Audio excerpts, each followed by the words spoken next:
Hey guys, welcome back to episode 50 of Ask SNES. Hope you're all well today.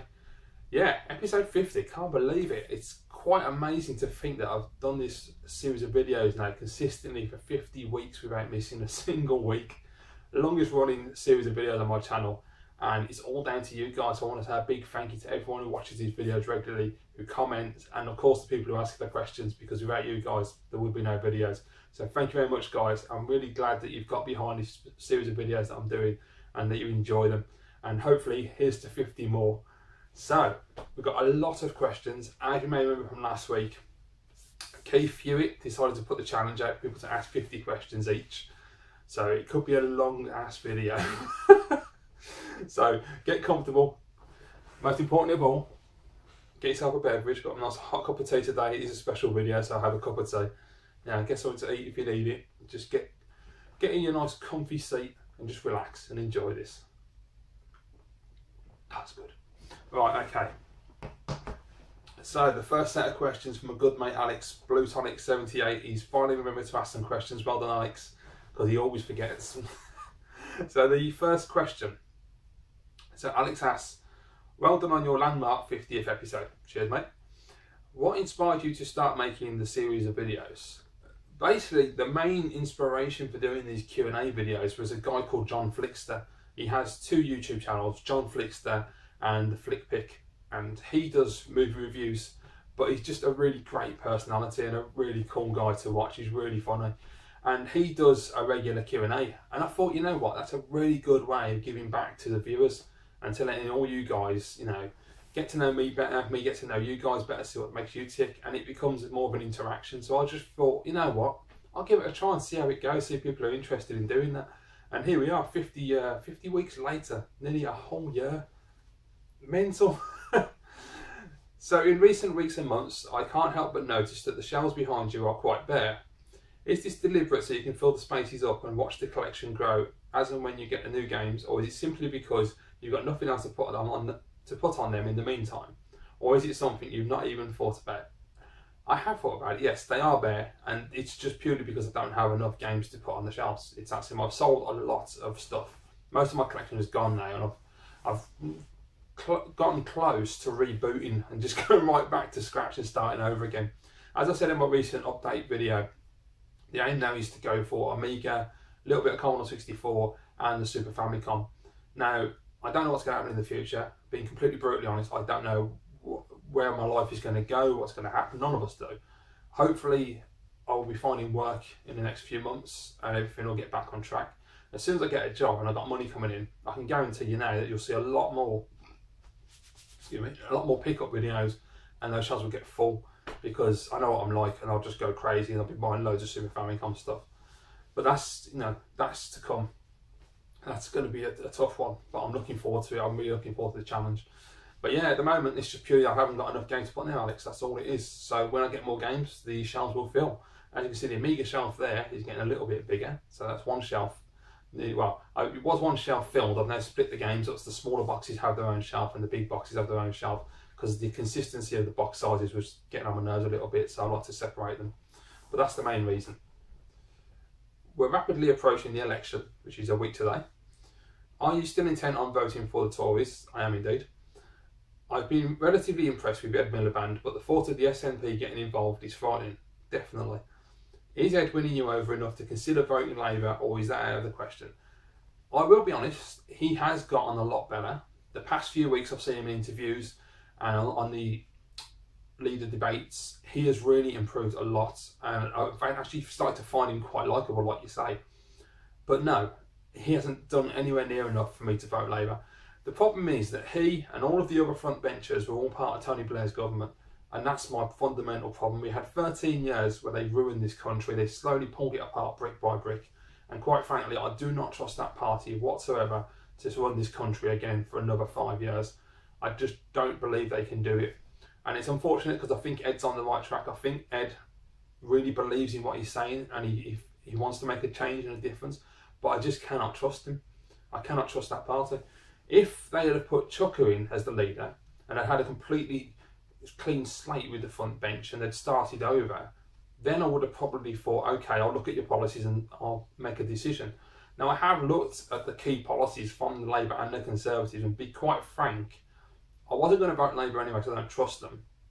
But looking at the policies, most of their policies don't line up with the way I want the country to go and the way it's going to affect me personally on a day-to-day basis in my local constituency. So luckily, it balances out more that I'm more leaning towards the Conservatives' policies.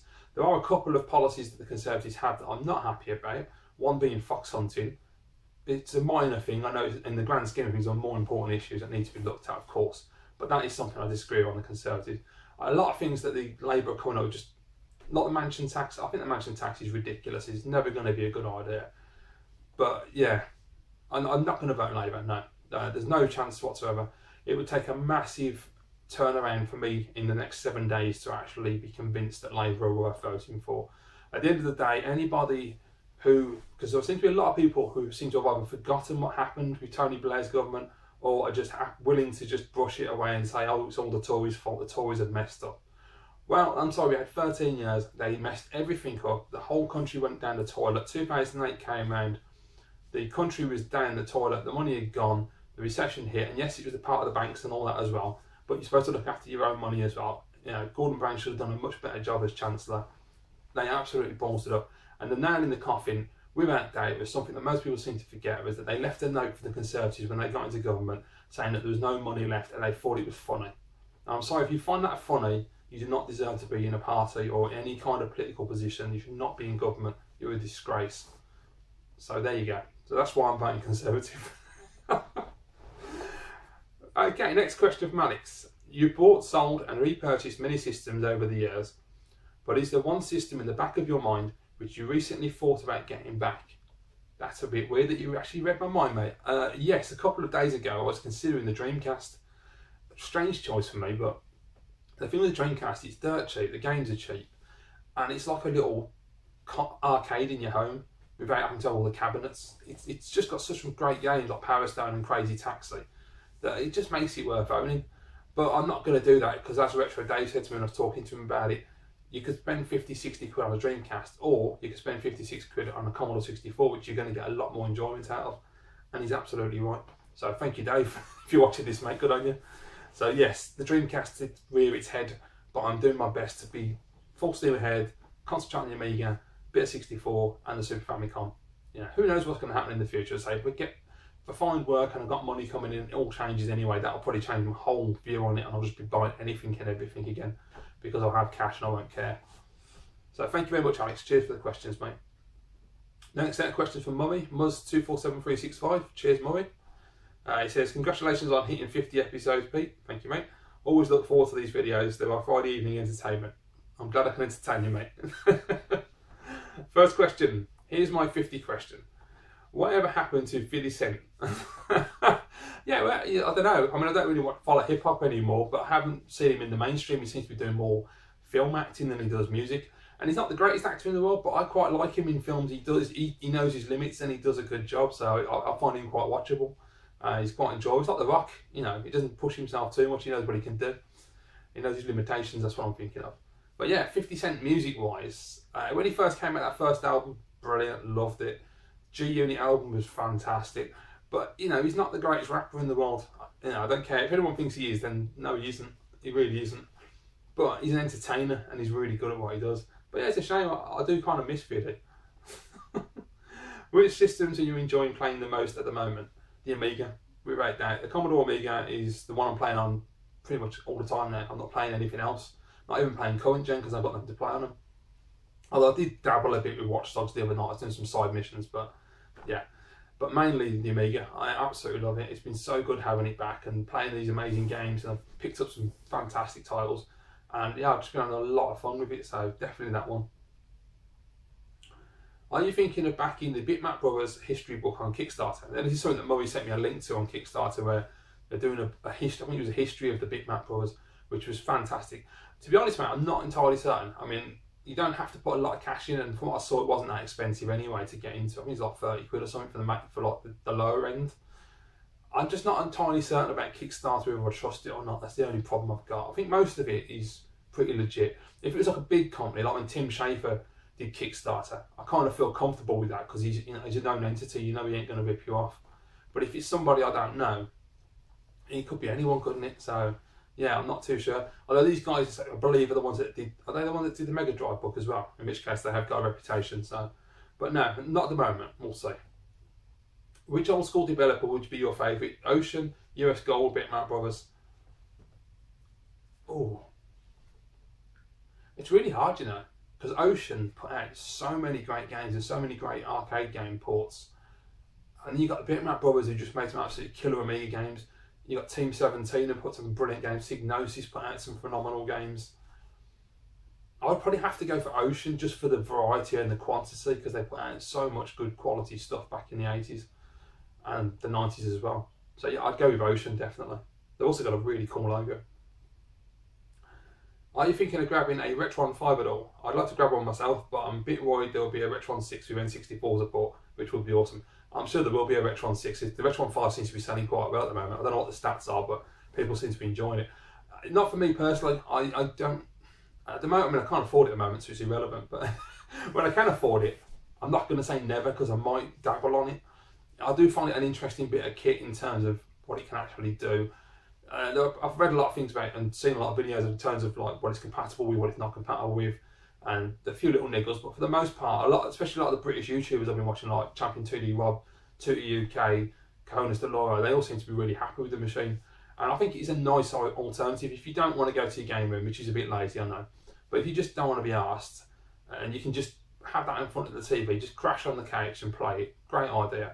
Or if you haven't got an option to have a CRT TV in your house, or you can't have a games room and a massive collection, it's a really good idea. So it does have its plus points, but I'm not sure. It's a lot of money as well for what it is.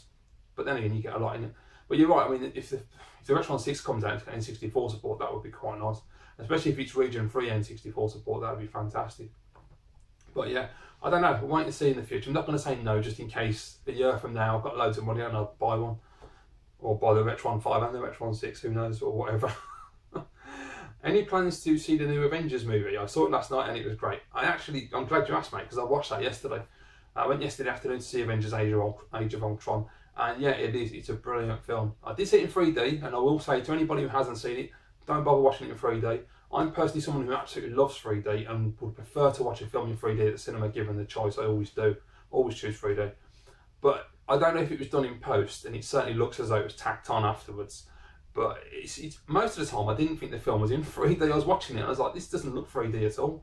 There was only certain parts of it, and it wasn't really amazing depth and like in your face or any of the wow factors of 3D that I've seen in a lot of good films. So it was kind of disappointing in that respect. The only other thing I wasn't keen about was like the first Avengers Assemble. For me at least anyway, the first act of the film was very slow, and it just seemed to take forever to get the film going, and that was kind of annoying because I mean I enjoyed it, but I was just sitting there thinking, come on, get on with it. And spoiler alert, so if you haven't seen the Avengers, you might want to skip past this bit. Okay? Right, so for me, if you have seen the film, the bit where the film picked up was when Captain America is fighting Ultron on top of a big truck. Then the film just never stopped from there, it just went crazy. And I really enjoyed it. I liked the storyline. I really liked the introduction of Quicksilver and Scarlet Witch and Ultron and Vision. And not being someone who doesn't read comic books and has no knowledge of these characters, it's really cool to watch these films and be completely fresh. I thought Quicksilver was okay, but to be honest, for me, like The Flash, I find it difficult. I'm having difficulty watching the Flash TV show because they can run fast. It's like, yeah, whoopee. It's not really an amazing power. It doesn't really make me that interested. Whereas I thought Scarlet Witch was really cool because she's emotional, and when she gets like emotional, her powers come out. She can really unleash the force. She can read minds. She can use telekinesis, and she looked awesome. I thought the outfit was fantastic, and Elizabeth Olsen is hot as hell, and she looked really good. I loved Ultron. I thought he was brilliant. James Spader did an amazing job on the voice. The only problem I've got with Ultron is for me the face that they chose when he upgrades himself. He looks like that little doll that's in Saw that sits on the little tricycle. That's just weird to me. That is, I can't get that out of my head. And I thought Vision was fantastic. Vision's not in the film very long, but I thought Paul Bettany's portrayal was superb. Not that I know I've got to compare it to because I've never read a comic book, obviously, but he did a great job with the character. I really liked the look of Vision. I thought the whole outfit, the skin tone, everything was spot on. It was really good. The only other niggle that I could say about the film was that the end of the film is like the end of Avengers Assemble, but not in New York, and instead of aliens, you've got a robot race, a robot army. To me, that was kind of like, they could have come up with something a little bit more than that. It was just another big battle sequence, and it's like, Also, I found, and I don't know if this was because of the 3D that they put into the film or not, I found a lot of the fight sequences in the film were really difficult to follow. They were extremely fast, and sometimes I couldn't work out who the hell was fighting who, and I found that kind of a little bit off-putting. I'm hoping when I watch it on Blu-ray, because I have pre-ordered it, it will be different, but I'll wait and see. But that was a bit of a pain. Something I did like was the relationship between Black Widow and Hulk as well, or Banner. That was really nice to see grow. And yeah, there's some really nice touches, some nice moments between Cap and Iron Man as well. So there's a moment between Captain America and Tony Stark, revolving around Vision and Ultron. And you can really start to see where Civil War's coming in Captain America 3. You can see the split starting to happen. Yeah, it's a really solid film. I really enjoyed it a lot. There's just those couple of little niggly things that really bugged me. But, you know, I watched Avengers Assemble, and I'll be absolutely honest, the first time I watched Avengers Assemble, and it might have been the frame of mind I was in at the time, I only got about 40 minutes into it and I gave up and turned it off. And about a year later, I went back and watched it and absolutely loved it. And I've watched it a couple of times since and loved it. I still think the beginning is too slow, just like Avengers Age of Ultron. So I think Ultron was more impressive than Avengers Assemble the first time, and I think it'll only get better the more I watch it. But yeah, good film.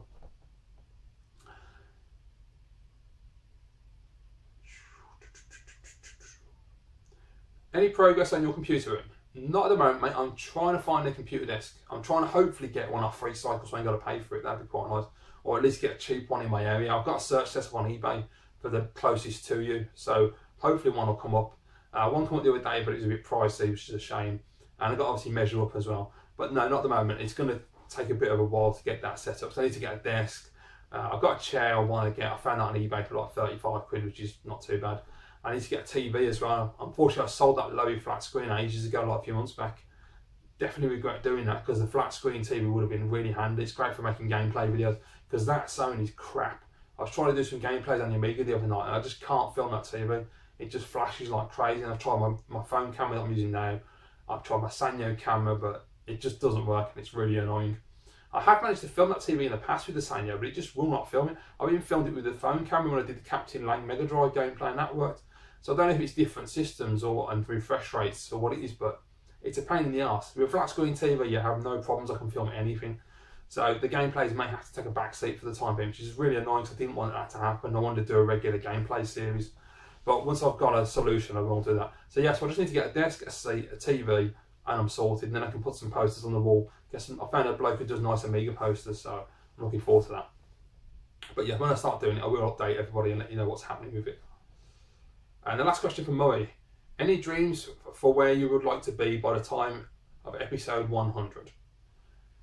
Well, in basic levels, I'd like to be in full-time employment with a regular wage, be a lot happier in my personal life, and in terms of the important stuff, I want all those shelves filled up with games. I want that shelf there ram-packed full of Super Famicom box games. And I want to get a ton of Amiga games and 64 games, put those in the computer room and that's set up. I want to get the computer room set up.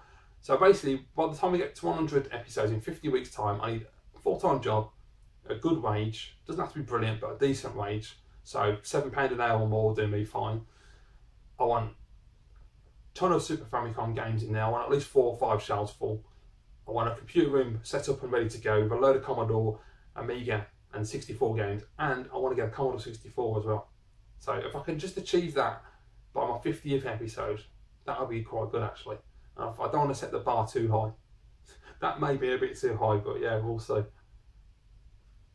That's a good question. I like that, Molly. Alright, thanks for the questions, mate. Appreciate it. Right, guys, here we go. Next set of questions. 50 questions from the one and only Keith Hewitt. So get comfy. These could get a bit odd because Keith asked some bizarre questions. Number 1. Ever had a promotion? No. To be honest with you, I've always unfortunately been someone who, when I work, I always see it as a job, as a means to an end to get money. I never have been a career orientated person, and I realised that that's probably held me back because I could have been promoted, I could have moved up the ranks if I wanted to. because I pick up, when I'm doing office work, I pick it up pretty easily, and I don't find it difficult. My stats are always above and beyond what I need to have them. Not blowing my own trumpet by any means, it's just the way it is. It's just fact that my stats are always above what is necessary, so I always meet my targets and more, and my boss is always happy with my job, my work. So if I wanted to, I could probably make the move up. The thing that's always put me off is like I say, I always treat it as a job to make money and nothing more than that. I don't want work to become my life. And also I always find that when people move up in the world as well, especially in offices at least, in admin work, they tend to start talking a lot of bollocks, and they start to use all the buzzwords, and and that gets on my nerves because I'm not that kind of person. And they all become a little bit cliquey between themselves, between the team leaders and everything. And it's like, no, I don't. I'd find it really difficult to manage. I mean, I'm good at managing people, but I find it a bit weird when you come from the basic, basically from the bottom, where you're just doing the grunt work, and then you move up to be a team leader. It's really difficult then to try and, obviously they'll hopefully move you to a different team, because you can't work with the same people you have been working with, because they probably wouldn't take you seriously, because they'd be like, yeah, you was one of us last week. It all depends on your approach. I find myself in work, I'm a very approachable person, very easygoing like I am in life, and I'm always willing to help people wherever I can, and I'll do whatever I can to help them. And of course, if I can't, I'll find somebody who can help them and put them in the right direction. So I think as a team leader, I could do the job quite easily. It's like a job interview, isn't it? But yeah, I could do it. I just never really push myself. And that's the problem with me in general in life. I don't push myself. I'm capable of a lot more than what I think I am, like a lot of us are. In fact, probably like most of us are. But your mind messes with you. And when you get that in your head and you convince yourself that you can't do better, or there's no reason to do better, you should just be comfortable with what you have. That's why you don't push forward. And you look at people in the world who have really succeeded. I mean, like really top, right at the top, and they've come from nothing, and they've got millions in the bank, and they've got an amazing career. Now, those people have gone, you know what, nothing can stop me, there are no limits, and that's what you need to be. You need to be focused and positive. Very hard to do that. I know that for definite, it's very difficult. Next question, ever had a premonition? Now, I've had deja vu, but I've never had a premonition, as far as I'm aware. What do you think of Italian people? That's a bit random, isn't it? What are you picking on the Italians for, Keith? I've got absolutely no idea. I've never met an Italian person. The only person that I know Italian, and I don't know if he still makes YouTube videos or not. In fact, it doesn't matter because he's not Italian. He just lives there. He's German. That was a Tarek 777, I believe. Really great guy. But he was German. He was sound. And he lived in Italy. But I have no idea, mate. I'm sure Italian people are absolutely lovely like everybody else. That's a random one. You're decorating, the pot of paint is teetering above Stevie Wonder, Pingu, Paul Gascoigne. Which one do you push it towards? Or who do you push it towards? It's going to be Paul Gascoigne. I can't do it to Pingu and Stevie Wonder, that's just cruel. Should Britain contribute to the rescue and aid effort in the Mediterranean atrocities? Yeah, of course we should. If we can do it, obviously, because we're spread a little bit thin with our military, and the money's, not exactly brilliant at the moment, but yeah, where we can help, we should help. Your political and ethical stances astounds me. Thank you. I don't know if that's good or bad. Consider going to politics yourself? No, mate, not a chance. I'm telling you now, I would not last 5 minutes in politics, because on some issues I'm very much left-wing, some issues I'm sort of centre-left, and there's a few issues where I'm extremely right, not all the way, but quite, well, I don't know. Some people might consider some of the ideas that I have to be extremely right-wing. One of the policies I would like to put into place, and it's, take this with a pinch of salt because it's not really realistic. If you've ever seen Battle Royale, that's a kind of a policy I want to put in. So that would be considered quite right-wing. But I don't think we can ever get away with doing that, but it would resolve a lot of issues. So no, I haven't. I don't think I've got the personality or the viewpoint that people would be able to get behind. What's she gonna look like with a chimney on her? Mate, what's that tune? Yeah, I can't remember what that song was called, but I know the one you mean. Random. Who would make a better baker, yourself or Paul Gascoigne? Probably Gazza, because I can't bake. So whether he can, I don't know. He probably hasn't got steady hands at this point, but you never know. You're watching the news. There's an escape line in Weston. What's the first thing you do? Relax, because it's probably down the seafront and I don't live down the seafront, so it ain't going to affect me. What is the last game that you played? What was I playing the other night? Oh, Warzone on the Amiga. That's what I was playing the other night.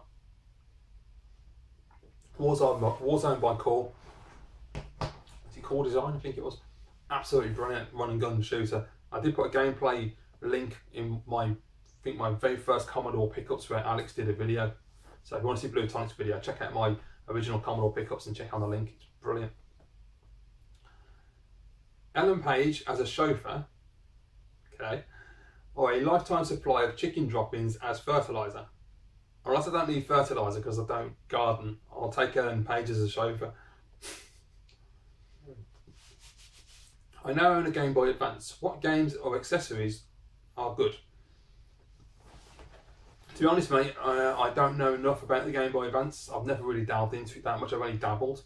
So I've only played games like Super Mario Kart, Super Circuit, which is just brilliant and an absolute must buy. Final Fight got an amazing port on the Game Boy Advance. Street Fighter Zero 3 or Alpha 3 in the UK, another amazing port. And there's just a lot of games. I know you've got a question about Game Boy Advance coming up in a bit, so I won't answer that just yet. What's the furthest you've driven to collect a retro purchase? I once drove from my home in Southampton to Hastings for a box Super Nintendo. The furthest I've driven was to Clevedon, which is about 30-40 minutes away. So it isn't that far in the car really. And that was to pick up that TV over there. That was a few years ago. You're at E3 with some other YouTubers, which would be awesome. Match the following profiles to some. So we got someone running straight to the Nintendo stuff, Retro Dave Nintendo.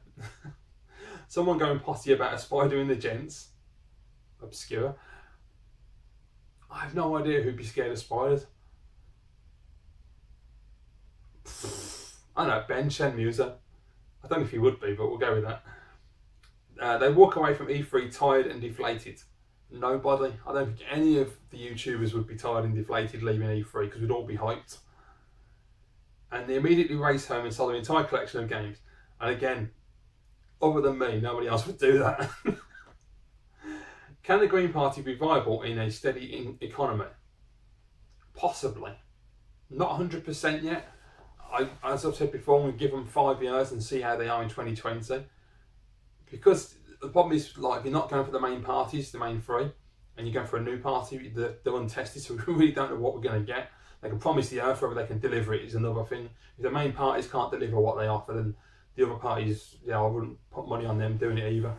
But yeah, I mean, to be quite honest, if they can form a solid government with intelligent policies that can be costed and make sense, then yes, why not? I hope so. Anyway, I'd like to see the Greens in power at some point.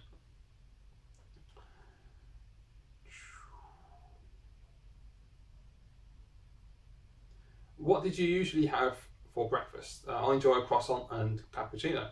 It depends. Crunchy nut cornflakes at the moment is my main thing. It's usually cereal or toast or nothing, depending on what I'm doing, how I feel. But yeah, crunchy nut cornflakes, raisin wheats, Weetabix.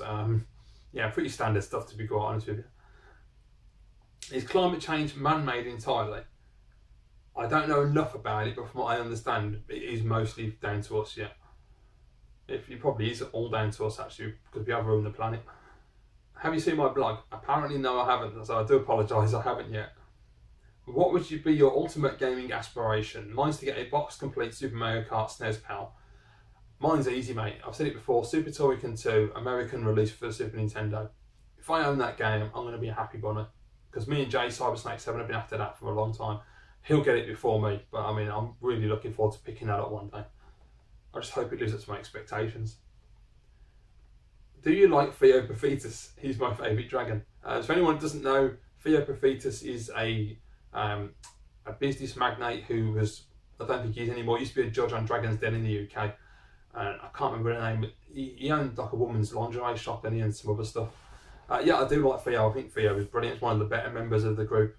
I'm trying to, yeah, probably say Duncan was my favourite because he's a miserable bastard. But and it was just fun watching him because he'd never ever invest. So if you did invest, you knew you got a good product. Have you ever had to postpone something due to a gaming commitment? No. Gaming doesn't rule my life at the end of the day. Life's more important. What date is E3? I know it's June. I think it's the 11th, mate. It's the second week in June. I'm pretty sure it starts the 11th. I might be wrong there, but I think that's when it is. What's the game that you're most anticipating in the future? At this moment in time, it would be the Rise of the Tomb Raider. Because that is going to be awesome. Now, it's going to be interesting at E3 because Square Enix are doing their own press conference this year.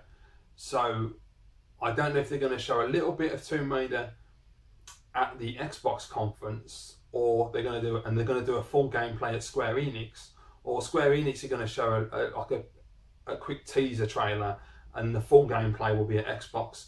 Either way, I'll be happy. I just want to see a gameplay of Rise of the Tomb Raider. I'm dying to see where they're taking the game.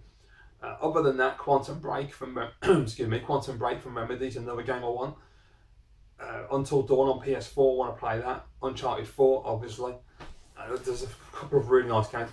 The point is, in a month, just over a month's time now, we're going to get to find out about all these great games and new games we've not even heard of, which I cannot wait. Especially Xbox, because Phil Spencer reckons they're really concentrating on first party at the moment. They're going to bring out a lot of nice games for the Xbox One. So I'm looking forward to seeing some really cool exclusives and original titles. I do love my Xbox One. It's a great console. Bowser versus Dr. Robotnik. Bowser? A bloody size of him, you just twat Dr. Robotnik. Are we getting to a point now where collectors are keeping their retro games and there's less being sold? Prices rise as a result. I don't think we are, mate, because the market isn't dying down at all. eBay's constantly flooded. There's people like me who keep flogging shit, buying it, flogging it and buying it back again. So I think there's always a turnover. I just think that prices are rising because people are idiots. There's a lot of dickheads on there putting silly buying out prices on games, which are absolutely inflated beyond belief and extortionate. You know, I mean, just from my own personal experience recently with the Amiga, there's people asking like 4 times the price of a game that other people are selling for 4 times less. It's like, no, don't be stupid. If someone's selling a game for a £5, you cannot sell it for 20 quid. That's dumb, you know. But people are stupid like that. Have you ever eaten something for a dare? No. Assign a YouTuber to the following profiles. Devout Christmas fan, me, SNES-tastic. Devout cat fan, Cajones de Loro, Daz. Or enjoys bringing up an animal. Well, any animal, just randomly. Oh, Jesus Christ, I don't know. We'll go with Rob, Champion 2D Rob, because he's got a cat as well, so he's an animal lover. Nintendo fanboy, Retro David Nintendo. Will language evolve into... Oh, hang on, I've just missed something on. No, I haven't, that's it. That's all, I thought I missed something. Okay, will language evolve into just one used worldwide? Yeah, it'd be called English, mate. Nah, I don't know, maybe. I would assume English would be the dominant... It pretty much is a dominant language, isn't it? I think. Someone's going to tell me it's not now, but yeah. That's just seems to be the most universal language. But it doesn't really matter if we've got multiple different languages, does it really? It's quite nice, I think. Oh, here we go, the dogs are off again. You see, the problem is you've got 2 dogs at the back. One's a yappy little bastard who will not shut up, and the slightest thing sets him up. Then you've got the one next door, and as soon as that little shit starts barking, the little bastard on the left just will not stop. Drives me crazy. What would a country run by Nintendo be like? Slow, unable to actually get anything done, but economically viable, because we'd have loads of money in the pot, we just wouldn't be able to make a bloody decision and get anything done right. If you could spend 30 minutes with any video game character, who would it be? Nathan Drake. Always Nathan Drake, because Nathan Drake's just cool. I'd love to spend a day with Nathan Drake. What video game character would be best at running the country? Oh. Now you got me, mate. That's a tough question. Conker from Conker's Bad Fur Day. Yeah, why not have a bit of fun with it? And what video game character best represents you? Yeah, I've got no idea.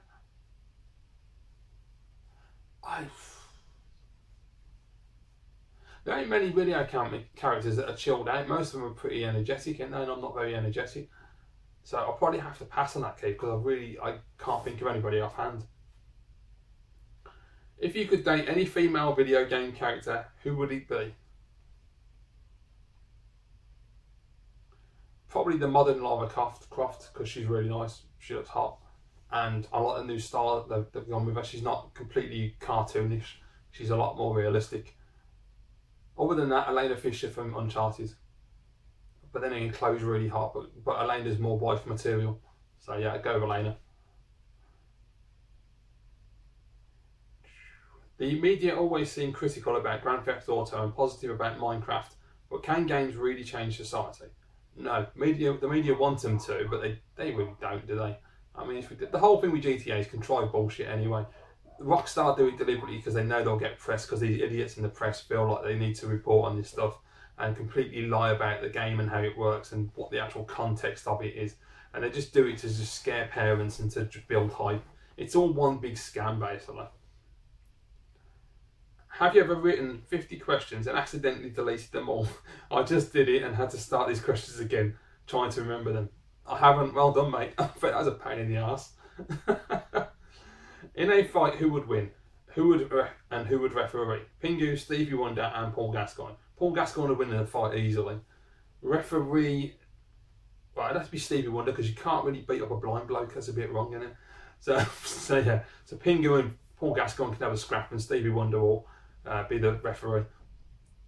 They enlist SNES tactics to design a hybrid game character using the looks of one, the controls moves of another, and the world levels of another. What do you do? So we've got a hybrid character. Right. We've got looks, controls, and world levels of another.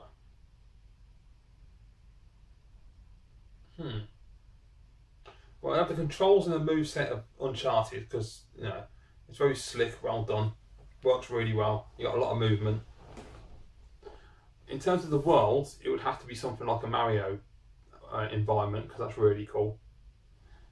And character, I'm not too sure about that one. In terms of the looks department,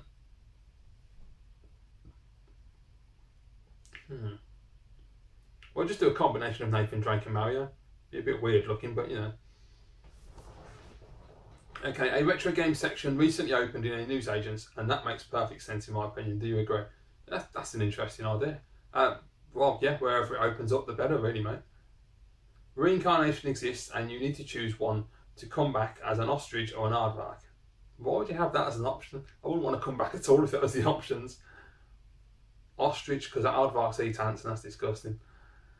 As the years pass by, your retro consoles are getting older and older. Would you ever consider using another format to play retro games and preserve your original hardware, i.e. emulation, clone systems, virtual console, etc.? Well, I think when it comes to like the 8 and 16-bit consoles, there's no moving parts, so you really don't have to worry too much about them dying. I mean, they do sometimes die, but you know, for the most part, there's a lot of them there, so you can get replacements. And them dogs are really getting on my tits. They're proper annoying. But the cartridges are fine. The cartridges just seem to go on and on because they're only boards.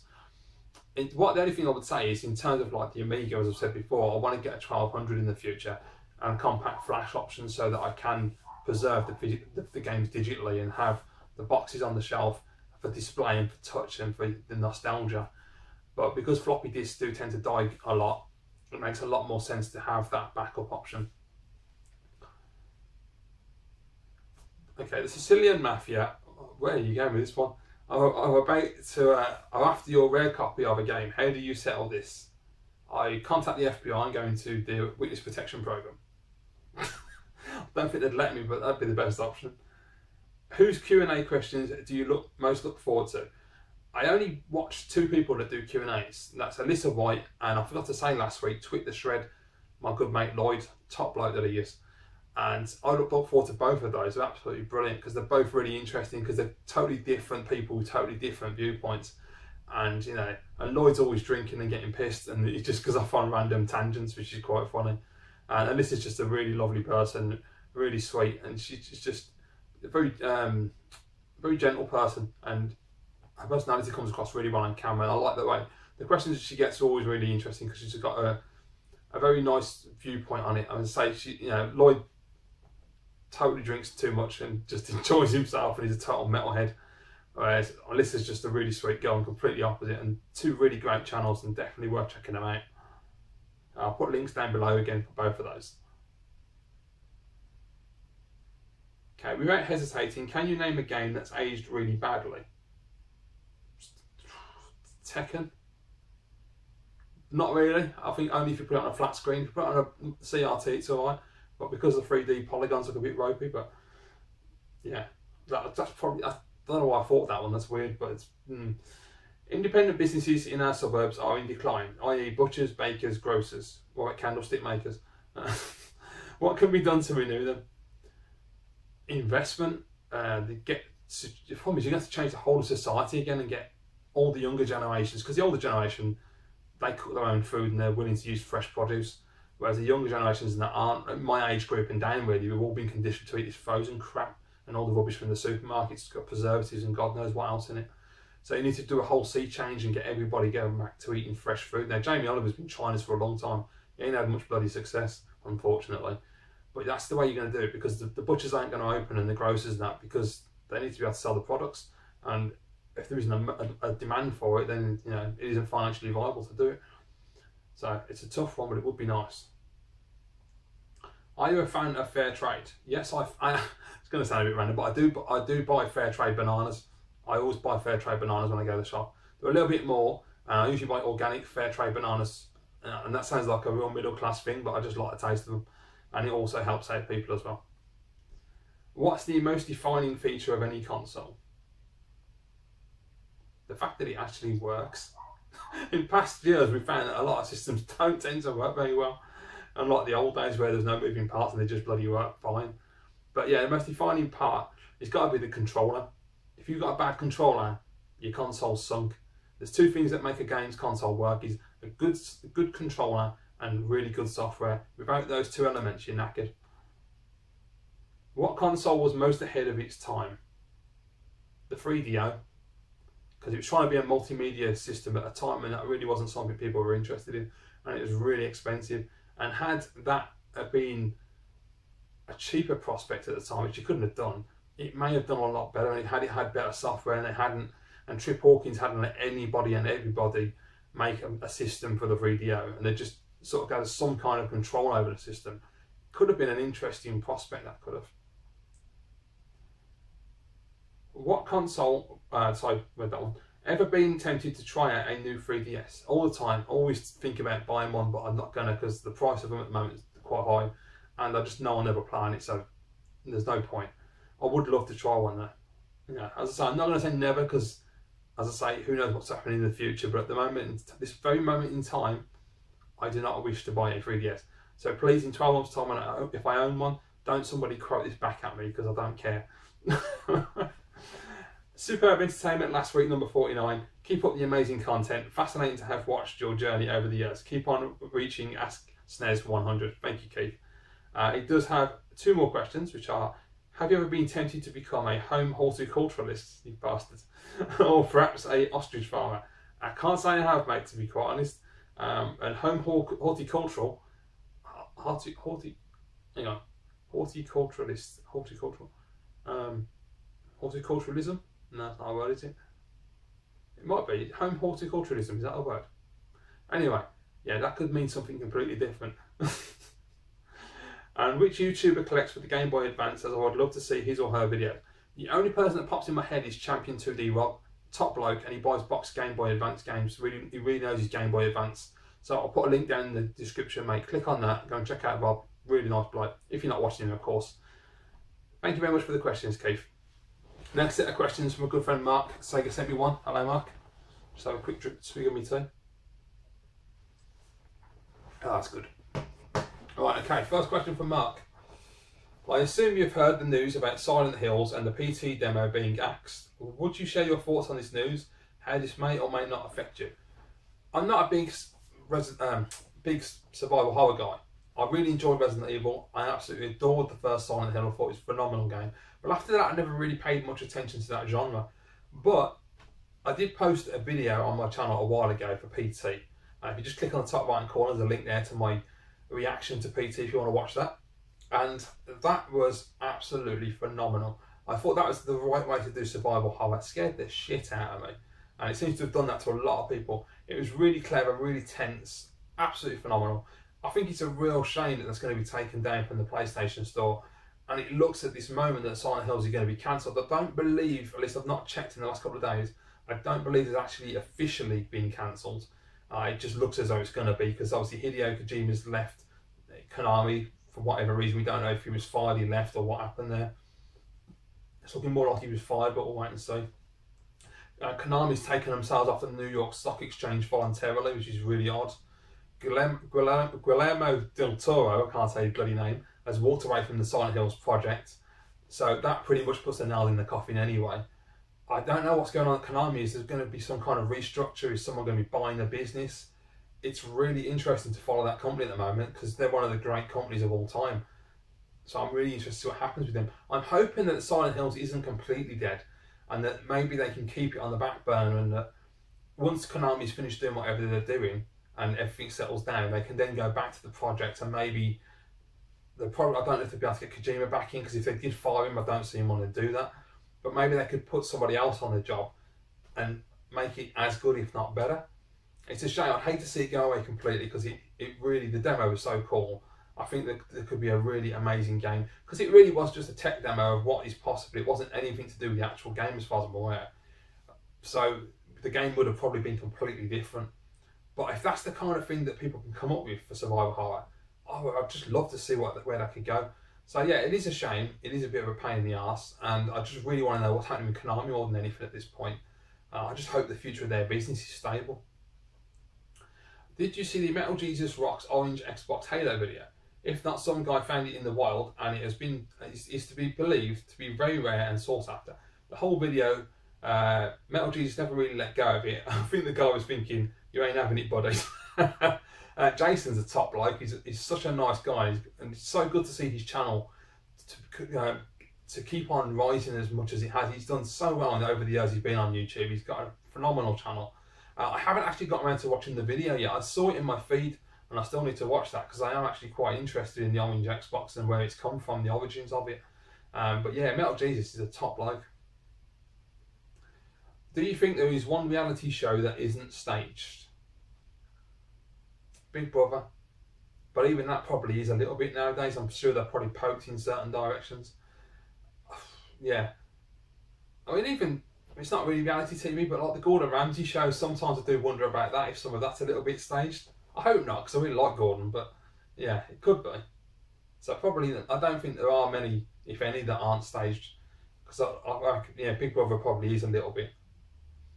Do you ever watch your own videos and think, I did a bloody good job on that one? Yeah, I have done. I'm not going to lie. There have been times where I've watched a video and I've been really chuffed. And sometimes even when I'm filming a video and I'll absolutely nail it, and I'll be like, oh, yes. And you know, that's usually on the cutting room floor, but I'll just be like really chuffed with myself. But yeah, there have been times where I've made a couple of videos that I can actually say I'm quite proud of them, because, you know, I'm no expert. I'm just winging it with this and doing the best I can. And sometimes when you're making videos, you just knock it out of the park. You do a video and it just comes out really well. You watch it back and it just comes across exceptionally well, and you're like, yeah, I'm really happy with that. Do you ever wake up in the morning, take it, what? Hang on, have I misread that? I'm assuming that's squint, not squirt. Might take a look at the ceiling and think, fuck my life. Oh, you're more like, whoop whoop, gaming marathon and box sets all day long, baby. The last couple of years it's been a lot of fuck my life, because I don't see the point in getting out of bed sometimes. I think, you know, but that's really dark. But life is getting better, and I'm a lot happier these days. So yeah, I'm trying to be a lot more positive. I've got a lot to be grateful for, so I can't afford to be down. Are all the big time gaming YouTubers becoming more a breaking news show now, rather than focusing on their own interests? That's a really good question. So you mean like the people who are like in the hundreds of thousand views and more? I don't watch too many of them, if I'm absolutely honest with you, but that, yeah, a few of them do, yes. That is, I mean, the thing is, it's a difficult thing, I think, not to get the balance with your channel. you either have a very clear vision of what you want your channel to be and you just stick to that, or you try a lot of different things and dabble. And the breaking news videos are something people want to watch, and you're guaranteed to get thousands of views for those videos because people want to get different perspectives. They want to hear your viewpoint. So I don't really personally have a problem with it. There's one big YouTuber that I watch that does those videos, and he's an absolutely sane guy, one of the nicest people on YouTube, and I've been watching him for years and he's never changed. He's so down to earth, and you know, people like that are just absolutely awesome, and people who deserve to be as successful as he is in the YouTube community, and he's just an absolute amazing guy. And yeah, I don't really have a problem with those type of videos, but yes, it would be nice to see more focus on the content. I mean, that particular YouTuber does do other stuff as well, which is good. He has a nice varied balance of everything, which is great.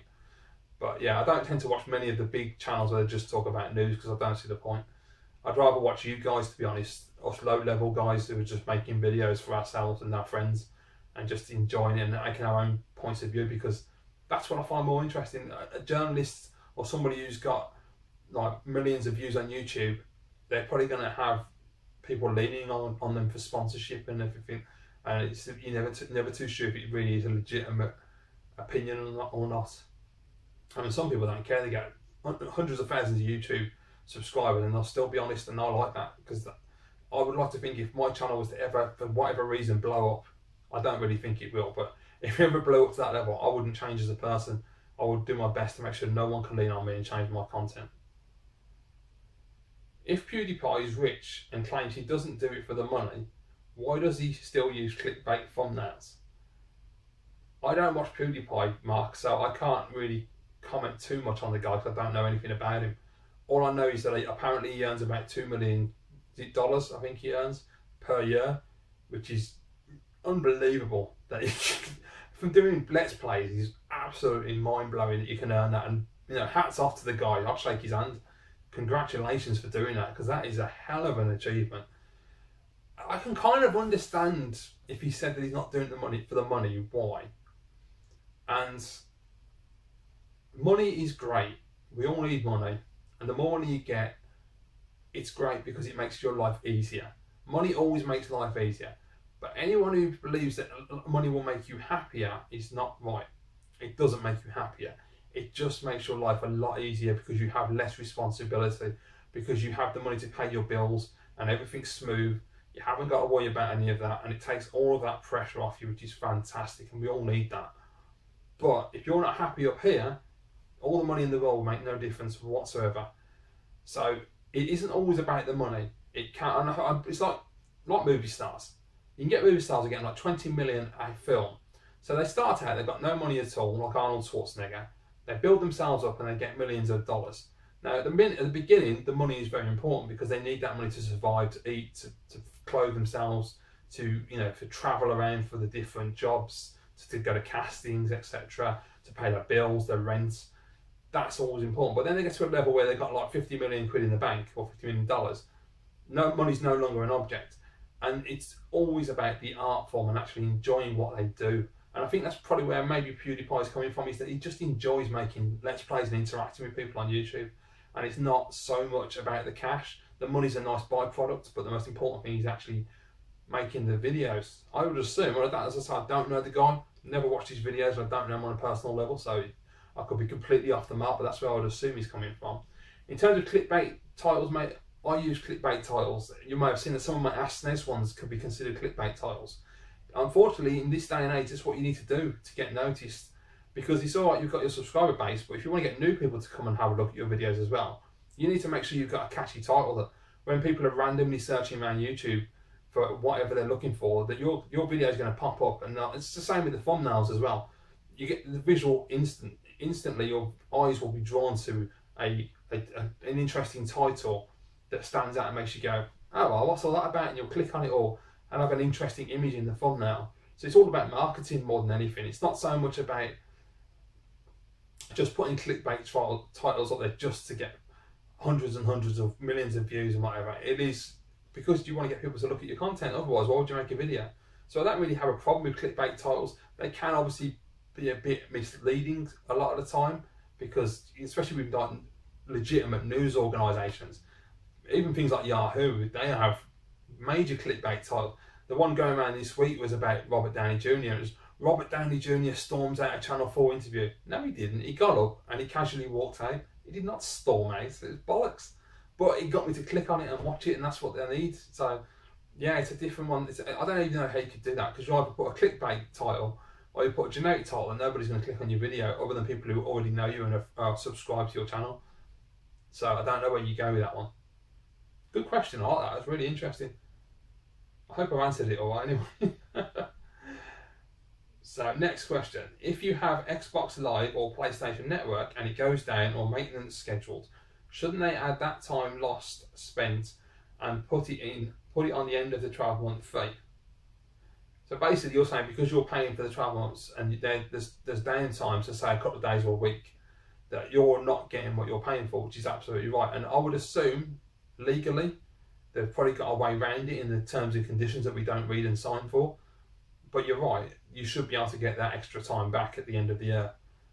But yeah, I'm sure if you read the terms and conditions, there's going to be a thing that says there if the system can go down, and therefore you've got to agree to it. You pay landline, you pay internet fees, TV subscriptions, Sky, you pay electric bills, TV licence yearly, and then we get bored and hire a movie. Are we all morons? What the hell just happened? Okay, I'm not sure. I'm not too sure where you're going with that one, mate. Okay, so we pay landline, internet, TV subscription, Sky, and electric bills, and TV license. Yeah, I see. I mean, I can see it's just the landline bit and the internet. I suppose the internet for streaming, isn't it? Yeah, that's right. And TV and Sky, obviously. The electric to run the TV. Oh, the landline would be for the broadband, of course it was. Excuse me, that's just my brain not working right. Yeah, you're right. Then you just go and hire a movie, didn't you? But does anyone hire movies anymore? You just stream them off Netflix, don't you? Or Amazon Prime, or wherever you get them from, or PlayStation Network and Xbox. I personally don't bother me ask with all that, but I get my films other ways. Yeah, it is a bit odd. Anyway, why is it so damn good eating while watching a movie? Unless I go to cinema, then I'll have popcorn, but generally I really don't. I find it a bit of a distraction. I'll usually just have a drink and that'll do me fine. Well, yeah, but it's part of the experience, especially in the cinema. You've got a big bag of popcorn, you just, a big tub of popcorn, you're just munching away like that constantly watching it. It's just part of the whole cinema going experience, really. When you first signed up for YouTube, do you remember thinking the subscribe button was actually a subscription service and worried it might want credit info? No, I didn't actually. I didn't even know what it was for. I didn't know anything about YouTube when I started. I had no idea there were communities. I used to use YouTube, I've said before, I only ever used YouTube for self-help. So if I got stuck and I needed some advice on how to do something around the house, I'd go on YouTube and somebody would have a video showing how to fix something. I never understood that there are actual communities like there are that we're in. It was quite interesting when it all became apparent. So I didn't realise people subscribed to people and that you followed people around like that, and I had no idea how it all worked. But no, I never really saw it as that at all. I mean, that's something that's coming up as well, isn't it? So that's going to be an interesting change of events. What's a better feeling, setting up a brand new effing huge HD TV or unboxing a brand new gaming console? Oh, what's a better feeling? I would have said setting up a humongous HD TV, because I love when I get a new TV and I set it all up and I do all the settings on it and get all the cables and everything. I really enjoy doing all that. But yeah, you can't beat a new console. When that new console comes out, you get it on day one and you unbox it for the first time and you hold it in your hands and you see this new slick design that you've only seen on the internet and you finally see it with your own eyes. Yeah, and you turn it on for the first time and the menu boots up. Yeah, there's nothing better than that. That's a good feeling. What video game character's personality is similar to yours? I think it would fit Rincewind from Discworld. I have no idea who that is. I've never played Discworld, unfortunately. Trust me, this is a compliment. Thanks, Mark.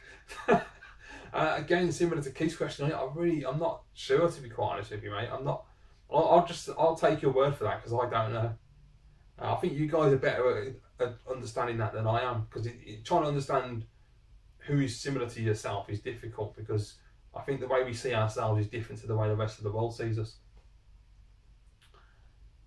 I really want to see you struggle and play Ghouls and Ghosts. I think that would make a cracking video, hearing you cussing. You know, I'm not entirely sure if I did Super Ghouls and Ghosts or not on the SNES. I'll have to have a look, see if I've done a gameplay of that one. Because if I did, there'll be a link above my head. I don't know if I did or not, but yeah, maybe one day. It was neat that you did a Q&A outside. Ever thought about doing a house tour? No, definitely not. I call me paranoid and British, but I got to think about security, and I would never ever do a house tour. You're just inviting people to rob you. So, how tall are you? 5'11". What's better, the metric system or the imperial system? I always get confused as to which one's which. Metric system, as far as I believe, is at centimetres and millimetres, and the imperial is feet and inches, in which case I prefer feet and inches. Even though when I was a child, I was educated at school to use centimetres and metres, and I don't understand them. So, there you go. Why is there so much rivalry in football? I mean, the other guy's team has the same amount of Wetherspoons, charity shops, McDonald's, and the street laced with bookmakers like the rest of any other English town. So who really gives a shit where you come from? Agreed, mate. I don't care about football. Never have, never will. The original PlayStation has some great games, but they don't store great on the shelves. They just look so bland. Is it me, or do you agree? Oh, and the dual case is just horrid. I really like them, to be honest with you. Yeah, all right, you've got a load of black spines, but I think compared to the American and Japanese releases where they've just got CD cases, I don't know if you can see them at the back of me. I'll have to check when I watch the video back, but I really like the PlayStation boxes. I think they look cool. I mean, like Owen, the boss of 77, when you see all of his PlayStation games lined up, they look amazing. So, and the dual cases are a bit of a pain in the ass because they just break really easily, unfortunately. I got a parking fine the other day. Oh, that's a bastard. Fancy going splits on the pill? No, it's alright, mate. Only joking. What's the biggest fine you ever had? I've never been fined in my life, mate. I'm very lucky in that respect. What is your favourite fast food? McDonald's breakfast, sausage and egg McMuffin, hash brown, coffee. You just don't beat that. Sausage and egg McMuffin is amazing. What is the biggest mystery that you wish you could find out that is true or not? There's a few, mate. I can't pick one. One would be Roswell. I'm obsessed with that. I'd love to know the truth behind Roswell. Another one is Tupac, because he probably is dead, but I would not surprise me one little bit if he was still alive. It wouldn't shock me. And it's like same with Biggie Smalls as well. What else is there? JFK, but not so much JFK himself, because I think that's been pretty much proven now that Lee Harvey Oswald did pull the trigger. There were probably other people, other conspirators, but he was the main shooter. It's more the backstory in terms of the conspirators that are involved, Jack Ruby, how that all came about. I'm really fascinated by all of that sort of element of the story more than I am about the actual assassination. So those are the main ones, really. Oh, and of course, aliens. Are we alone in the universe is the ultimate one. Off the top of your head, please quote a common cheat code for a 16-bit era game. I don't know any, mate. I'll be absolutely honest, I can't remember what the Street Fighter was with the Capcom logo. I don't involve the D-pad, the buttons and the shoulder buttons, but I can't remember what it was. Did you cheat a lot of games growing up, or were you legit? I was legit, mate. I'm always legit. I don't cheat. Did you spend a lot of time in arcades growing up? Yeah, all the time. Whenever I went on holiday with the family, we'd always go to the arcades. Me and my cousin were very close, and so me and his family would always go on holidays together, and we'd be in the arcades constantly. Love the arcades. Will you ever be tempted to start collecting for the Sega Master System? I don't think that they even made an NTSC Master System in America. It flopped, didn't it? Yeah, they did have one, but it went tits up quickly because the NES was so massive. Yes, I've been tempted many a time. I've got Robocop vs Terminator up there because I love that game on the Master System. It's fantastic. I've done a full playthrough of that game and it's just absolutely epic. So maybe one day I would like to get back into it because it's a really cool system. Why do people give vouchers for gifts instead of that awkward money you can spend in any shop in the UK? Just because people can't think what to buy usually. But you're right, cash would be a lot easier if you just spend it in any shop you want. And yeah, I must admit vouchers don't make a whole lot of sense. What first level of a video game would you replace if you could? Oh. Oh, Jesus.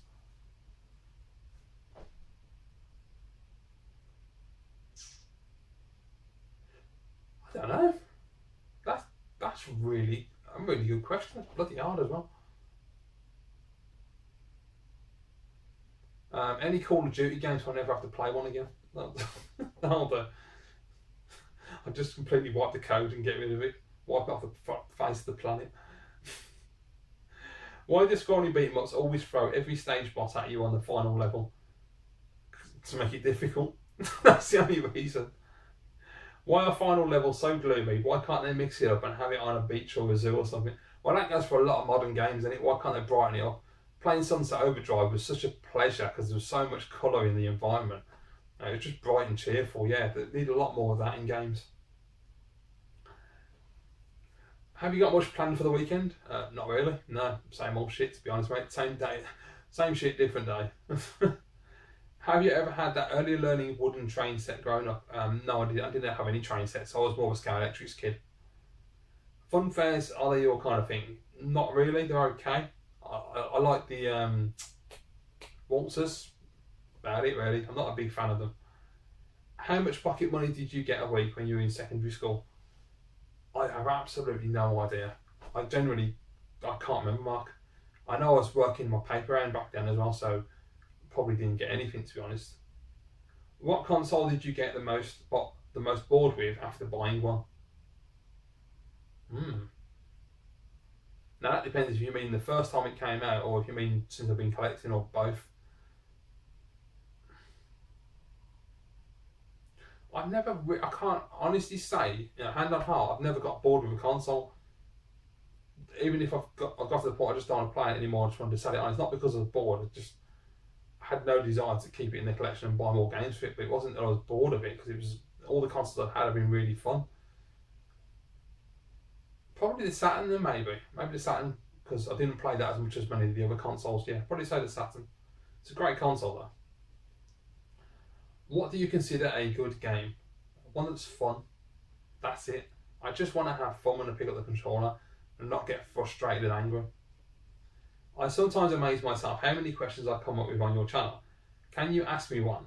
Since I now feel I know more about you than my own parents. I'm useless, mate. I'm very crap at asking questions. How you guys think of all these questions, I'll never know, because I find it incredibly difficult. I don't know. What do you see as the future of video games? What would you like to see happen? If the pot of paint was teetering, oh, you're going to do that now, are you? Okay. If the pot of paint was teetering on that ladder and me and Keith were at either side, who would you push it on? Oh, that's harsh. Probably Keith, because he'd have a plan to get rid of it. He'd probably have to nudge it out of the way or something. Do you get fed up with people asking you to meet them? Now you know what it feels like to be a pretty woman getting handed by men. No, not at all, mate. I don't have a problem with it at all. I just say one day, eventually, I'll get to meet all of you, and that'll be really cool. We can have some beers and hang out. So, yeah, I'm totally cool with it. Do you want to go for a beer sometime? Keep spying. If Keep spying, then yeah, definitely. What is the best alien movie? So, do you mean a movie involving aliens, or do you mean the Ridley Scott, Sigourney Weaver movies? If you mean those, I don't know, because I've not watched them since I was a child. I watched 1, 2, and 3. I believe there was there a fourth one? I think there was. I can't remember. But I honestly don't. I know number 3 was crap, but I can't remember what I thought of 1 and 2, so I don't know, to be honest with you. In terms of just general films with aliens in, Independence Day, a classic movie. Cheesy as hell, but really, it looks crap now. The special effects look bloody awful, but the film is just awesome. What is the better trilogy? Back to the Future or Lord of the Rings? Back to the Future, easy. No contest there, mate. Who's your favourite director? Antoine Fuqua. I absolutely love the guy. I think he's awesome.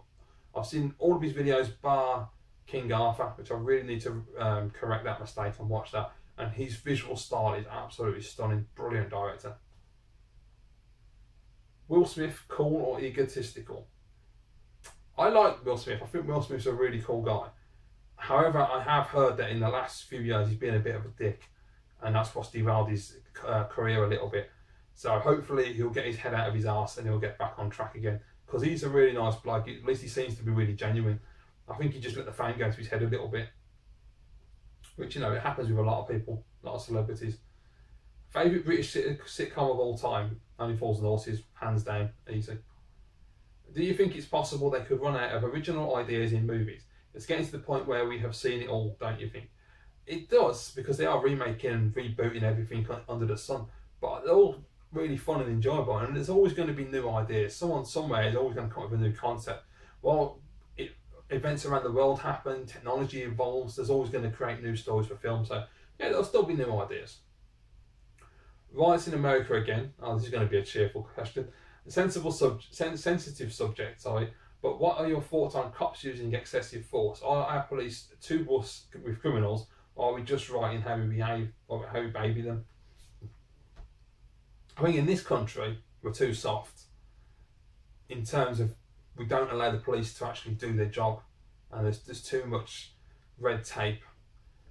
In terms of the judicial system, I do think that needs to be looked at, because I think that the sentencing is all wrong, and that people who are low-level criminals should not be going to jail. They should be doing community service and being fined and trying to help them turn the light. I'm talking like petty theft, or they've got some weed on them or something. Yeah, people that we can turn around and really be productive members of society again. Obviously, murderers and rapists and everything, a little bit different. Need to lock them away for good. But yeah, I mean, you look at the American system, and yeah, all right, you do have these cases where the police are way over the top. But the argument is always going to be with America is that everyone's got guns, and it's a different society, and something that we can't understand in England because we don't have that. And when the police in America are faced with the fact that every time they pull a car over, they don't know what's in that car. The guy could literally pull out an AK-47 or a 50 caliber handgun. They don't know what they're facing, so they're always on edge. And unfortunately, I think when you do that job for a few years, you become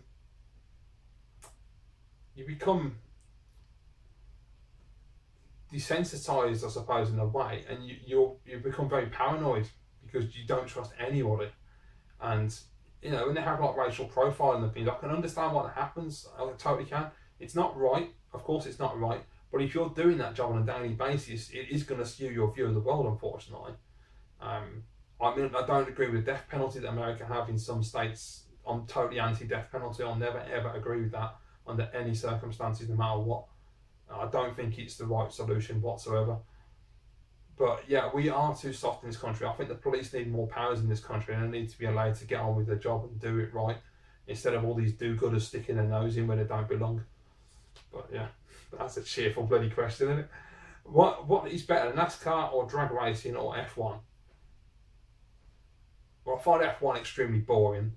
NASCAR is the same, it's just go around a bloody circle. So I'd say drag racing's more cool, it's more interesting to watch. If you went paintballing, would you use the skills you've learned from FPS games? Absolutely. Although it'd be better off using my skills from Uncharted and all the third-person cover shooters, because that's going to do you a lot better when you're playing a paintballing game, because you've got to learn to run from cover to cover and to only pop your head out when necessary, and to flank as well. So yes, I think that would be a better option. That's a good question. And the final question from Mark is, would you ever think about buying The Witcher 3? I'm sure you're an action RPG man in that body of yours somewhere. Have a good one, mate. Thank you, mate. No, it doesn't really appeal to me. The action RPG is probably the kind of RPG that I would be good at, given the time and the attention. Because other RPGs, as I said before, like the turn-based thing is just ridiculous and makes no sense to me at all. There's no fun to be had playing a game like that. But I think the action RPG would probably be more up my street. So maybe, yeah, I don't know. I just find RPGs difficult to get into. Cheers for the question, Mark. Appreciate it, mate. Next question is from Steve, Addy Sneaker Freak. Hello, Steve. Thank you very much.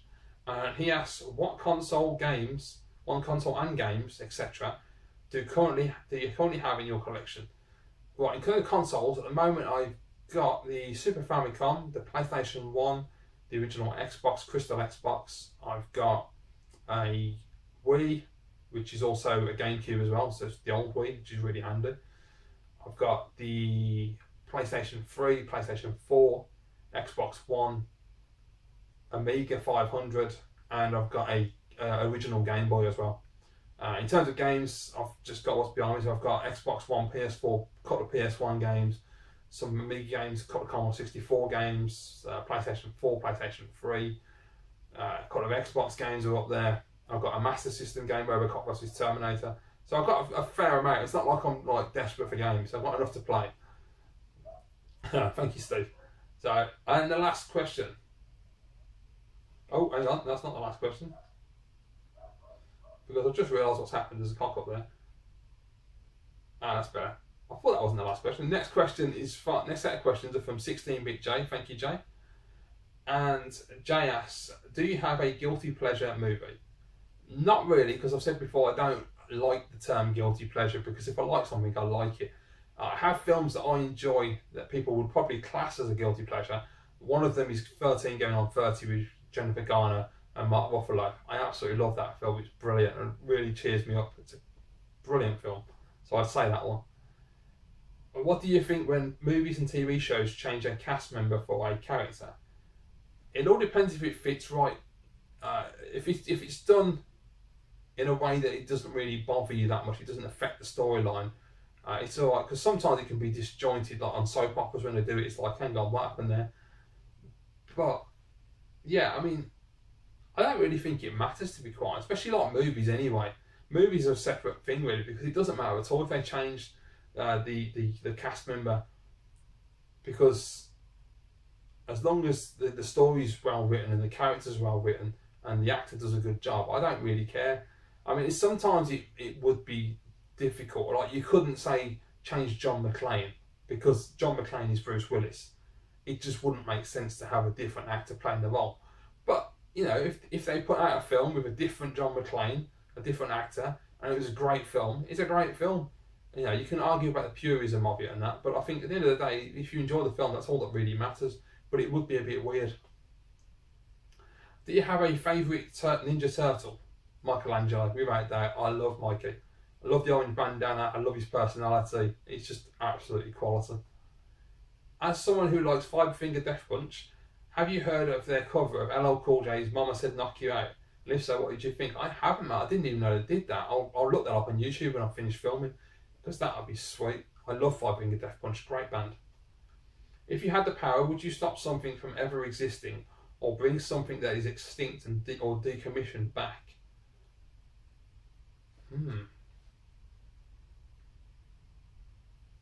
That's difficult, because I could do both of those. If I could stop something existing, it'd be firearms. Without doubt, I would stop guns ever existing. In terms of bringing something back that is extinct or decommissioned, I mean, the ultimate is dinosaurs in it, but you can't bring them back, so they'll all be dead. That wouldn't be very clever at all. So I'm going to say, if he is actually dead, I'd bring Tupac back, because I miss him and we need him. So yeah. So thanks a lot, mate. Good on you, Jay. Next set of questions from a good mate, Ben Shenmuzo. Hello, Ben. Thank you for the questions, mate. His first question is, have you ever had an out-of-body experience? Not that I'm aware of, mate. No. I've had experiences where I feel like I'm not going to wake up, but I'm not aware that I've had an actual out-of-body, thank God. I wouldn't want to have one of those because it scared the shit out of me. You spoke about F-Zero and Pilot Wings possibly coming back. You're a big fan of Star Fox, but do you think any of these will tempt you to rebuy a Wii U now that its library contains a good number of classics? Tempt me, yes. Will I buy one? No. Because I think at the end of the day, a lot of games have been coming out on the Wii U that have been looked amazing, and I've played them, like Toad Treasure Tracker, and they're okay, but they just don't blow me away enough to really want to sit down and play them more. And it's a real shame. Mario Kart 8, everyone raves about Mario Kart 8. I found it to be so boring, and it really, really did put me off. It's a real shame. To be fair, I've not found a Mario Kart that I've liked since the Game Boy Advance Super Circuit, you know, so that's what it's, take that as you will. But unless Star Fox is absolutely mind-blowing, then it might push me over the edge. But I still think I'd rather wait and see if the NX console is going to be backwards compatible, because that would make it a better option. Because then at least we could have a proper controller instead of this bloody big tablet thing. Would you ever do a parachute jump out of a plane? My missus wants to do one. I'm like, have fun, I'll be waiting for you on the ground. I'm with you on that one, Ben, because there's no way I'm doing that. The one time I flew, it scared the crap out of me when I was in the middle of the actual flight part, because I took the window seat thinking it'd be a good idea, and it wasn't, because when I was up in the air, it scared the shit out of me. So the thought of opening the door and jumping out, and having a little parachute to hold me up. No bloody way. And it's a shame because I think it'd be really cool. It'd be an amazing experience to be parachuting down to the earth. But yeah, there's just too much risk, because once you're out of the plane, that's it then. You just got to hope that it works, and yeah, sod that. Cheers, Ben. So the last set of questions today, guys, come from Retro Shane 88. Retro Shane is a really nice guy, left an amazing comment on my video recently. He's only recently started commenting on my videos, but he's been watching for a while. And I just want to thank you face to face, mate. That was a really top-notch comment that you left on my video, and thank you for the support. Really sound. So the first question is, due to my lack of knowledge on costs and reporting requirements, I only buy Japanese Mega Drive games from UK sellers. Could you offer me any advice on buying from abroad? Yeah, I mean, to be fair, if you're going to buy Japanese Mega Drive games, I would only buy them from Japan, because A, the condition is going to be spot on, and B, they're more trustworthy than UK sellers in terms of packaging the games properly. And also, UK sellers can also kind of jack the price up a little bit, because they rely on people like yourself who won't buy from abroad, or don't usually buy from abroad. I would just say go to Hit Japan. He's got a he's Hit Japan on UK eBay. He's also, well, on eBay. He's also got a website called gameofjapan.com, and they are an absolutely fantastic seller. If you just go, they grade theirs by letters, so they'll grade the manual, the cartridge, and the game, the box side. So if you go by the ones that are graded B all the way through, they're absolutely mint. All the games I got from them are absolutely fantastic. The prices are really good. On their eBay store as well, they're open to offers, and they're very good with the offers. They'll take sensible offers, so you can get a few quid off your games. And especially if you buy in bulk as well, they'll be really good with the offers then. And they package the games exceptionally well. They're absolutely fantastic seller. So the only advice I would say is to just use Hit Japan, and you won't have any problems whatsoever. And don't worry about import tax either, but they take care of that for you.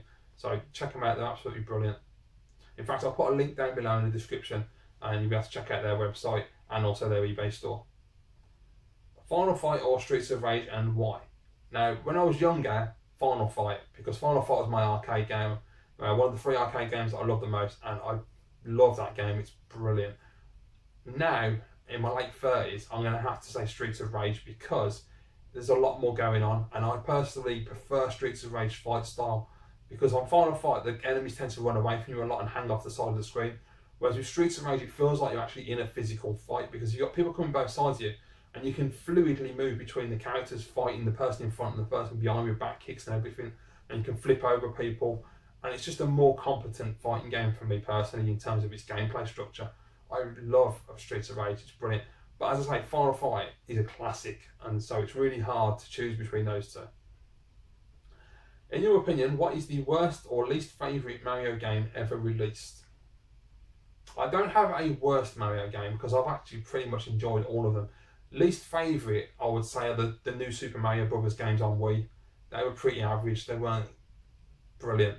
In terms of the 2D Mario games, I don't really think they've made a really truly great one since Super Mario World, because that was just phenomenal. And I'm talking not just Mario, because people could say Yoshi's Island as well, which was technically Mario World 2, but it was more of a Yoshi game, wasn't it? So if we're just talking Mario World was the cut-off for the great 2D games. The 3D games, however, they have had some really good ones. With Galaxy, Mario 3D World Far Too Easy was a really fun game. But yeah, I would say the new Super Mario series on the Wii, I don't like those games much at all. I mean, they're good, fun games to play, but in terms of Mario games, they're not up there at all. Do you keep your Super Nintendo, Super Famicom games in their original boxes, or do you store them elsewhere in order to preserve the box? No, I keep them in the box, and the box is in a Sentinel 64 box protector, so the box is always protected. And I'm just gentle when I take the games out. With the flap at the top, I always put my finger in the corner and gently ease it out. Never do what a lot of people did back in the day, where they put the thumb in the middle, because you end up denting the thing and it bends in, and that's really irritating when you buy a game and it's like that. So yeah, as long as you're gentle, you don't have a problem really. I mean, obviously the alternative is, as you say, have all the boxes on the shelf and then have a storage system for the cartridge, like one of those big boxes where you pull the trays out, which would be quite a nice option. How do you feel Sunderland FC have managed the Adam Johnson case? I think it's a disgrace. I can't comment, mate, because I know nothing about football whatsoever, and I don't know who Adam Johnson is, so I'm going to have to pass on that, I'm afraid. Sorry. And what do you make of Christian Guru Murphy? I've got him marked down as a certified twat. Well said, mate. He's an absolute prick. I can't stand the guy. Anyone who doesn't know who's watching this video, Christian Guru Murphy is a Channel 4 news reporter, and he recently interviewed Robert Downey Jr. when he was doing a press tour for Avengers Age of Ultron. And for some reason, this knobhead decided to start asking Robert Downey Jr. about his past drug abuse, his jail time, his political opinion. And I'm just sitting there thinking, what an absolute knob. It had nothing to do with the interview. He was there purely to promote the film. There was no reason whatsoever for this dickhead to ask him about those subjects. He was just, as like most journalists today, trying to be clever and trying to say, look at me, how bloody intelligent I am, what a brilliant journalist. No, mate, you come across like a total prick and everyone saw you for what you were. At the end of it, I was quite happy and impressed by the way that Robert Downey Jr. dealt with the situation. He was extremely professional, very polite, and he kept trying to get the interview back on track to the film. He kept saying, like, aren't we here to promote a film? And I thought that was really good. And even when they say he stormed out, which he didn't, he just got up and called him a schmuck and walked out. Which, quite frankly, a schmuck was very light. He could have called him a lot worse, and he could have probably knocked him out for what he was doing. He was an absolute dickhead. And I really, that's the kind of journalism that really pisses me off in this country and in the world today, really, in general. That's why I hate the media, because of that kind of mindless bullshit. Christian Guru Murphy is a dickhead. So, yeah, there you go. That's how I'm leaving it. So that's the last question of the day, guys. Thank you very much to everybody asking me a question. As always, if you do have a question for me, please leave it down in the comments below this video. The cut-off is next Wednesday, as I do film the videos on a Thursday, and then the next video will be up a week from today on Friday. So thank you very much for watching. As always, guys, please remember to like, comment, share and subscribe. I'll see you next Friday.